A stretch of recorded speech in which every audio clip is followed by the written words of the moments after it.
നമസ്കാരം, Tirurangadi today news അപ്ഡേറ്റ്സിലേക്ക് സ്വാഗതം.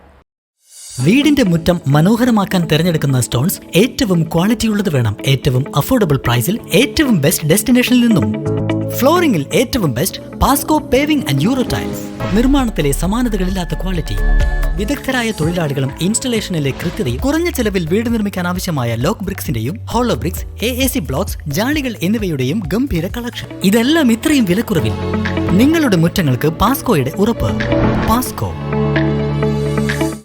വിദ്യാർത്ഥിനിയുടെ രക്ഷിതാവുമായി സംസാരിക്കുന്നതിനിടെ അധ്യാപിക സ്കൂളിൽ വെച്ച് കുഴഞ്ഞു വീണു മരിച്ചു. പൊന്നാനി MI ഹയർ സെക്കൻഡറി സ്കൂളിലെ +2 വിഭാഗം ഇംഗ്ലീഷ് അധ്യാപിക തൃശൂർ വടക്കേക്കാട് കല്ലൂർ സ്വദേശി BVK ബിന്ദുവാണ് മരിച്ചത്. 51 വയസ്സായിരുന്നു. ഇന്നലത്തെ ഉച്ചഭക്ഷണത്തിന് ശേഷമായിരുന്നു സംഭവം. സ്കൂളിലെ വിദ്യാർത്ഥിയുടെ രക്ഷിതാവുമായി സംസാരിക്കുന്നതിനിടെ അധ്യാപിക കുഴഞ്ഞു വീഴുകയായിരുന്നു. അധ്യാപികയെ ഉടൻ തന്നെ ആശുപത്രിയിലെത്തിച്ചെങ്കിലും ജീവൻ രക്ഷിക്കാനായില്ല. തൃശൂർ വടക്കേക്കാട് ഞമനങ്ങാട് ICA സ്കൂളിന് സമീപമാണ് താമസിച്ചിരുന്നത്. ആറ്റുംപുറം കീക്കോട്ട് ഹൈദ്രോസ് തങ്ങളാണ് പിതാവ്. അറക്കൽ ആമിനക്കുട്ടിയാണ് മാതാവ്. മകൻ സെയ്ദ് ആദിൽ, ഫായിസയാണ് മരുമകൾ. മുഹമ്മദ് തങ്ങൾ, ഫൗസിയ ബീവി, സെയ്ദ് ഹാരിസ് എന്നിവരാണ് സഹോദരങ്ങൾ. ഖബറടക്കം കല്ലൂർ ജുമാഅത്ത് പള്ളി ഖബർസ്ഥാനിൽ വെച്ച് നടന്നു. News desk, Ponnani.